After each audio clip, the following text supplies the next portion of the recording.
காரைக்குடியில் LIC ஊழியர்கள் காரைக்குடி அலுவலகத்தில் 1 மணி நேர வெளிநடப்பு போராட்டம். சிவகங்கை மாவட்டம் காரைக்குடியில் உள்ள LIC கிளை அலுவலகத்தில் 1 மணி நேர வெளிநடப்பு போராட்டம் அகில இந்திய இன்சூரன்ஸ் ஊழியர் சங்கம் சார்பில் நடைபெற்றது. கீழ்க்கண்ட கோரிக்கை வலியுறுத்தி காலி பணியிடங்களை நிரப்பிட 3ஆம், 4ஆம் பிரிவு ஊழியர் பணி நியமனத்தை உடனே துவக்கிடு.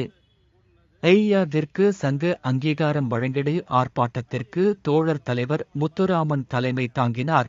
சிறப்புரை தோழர் செயலாளர் நெல்லியான் ஆற்றினார்.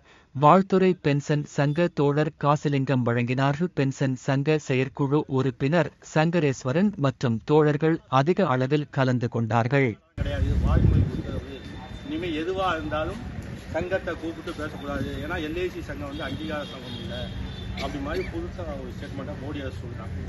ஏன்னா இப்போ வந்து நம்ம ஒரு இக்கட்டான சூழ்நிலை தான். இப்போ என்ன சொல்கிறாங்கன்னா, நீ வருங்கால போராட்டம் கடுமையாக இருக்கும், அதுக்கு அனைத்து ஊழியர்களும் ஒத்துழைப்பு கொடுக்க வேண்டும். அதனால இந்த போராட்டத்துக்கு நம்ம ஸ்ட்ரென்த்து கம்மியாக இருக்கிற ஒரு காரணத்தினாலும் நம்ம பென்ஷன் சங்கத்தை கண்டிப்பாக கலந்துக்குன்னு சொல்லி பென்ஷன் சங்கத்தை பேசி இன்னைக்கு இந்த ஆர்ப்பாட்டத்தில் பென்ஷன் சங்க தோழர் கலந்துக்கிறாரு. அவர்களுக்கு காரைக்குடி கிளை சார்பாக நன்றியை தெரிவித்துக் கொள்கிறேன். இப்போ ஆர்ப்பாட்டத்தை நம்ம மூத்த தோழரையும் முன்னாள் கலைக்குழு உறுப்பினருமான சேஷன் அவர் உரையாற்றுவார். அகில இந்திய காப்பீட்டு ஊழியர்கள் சங்கம்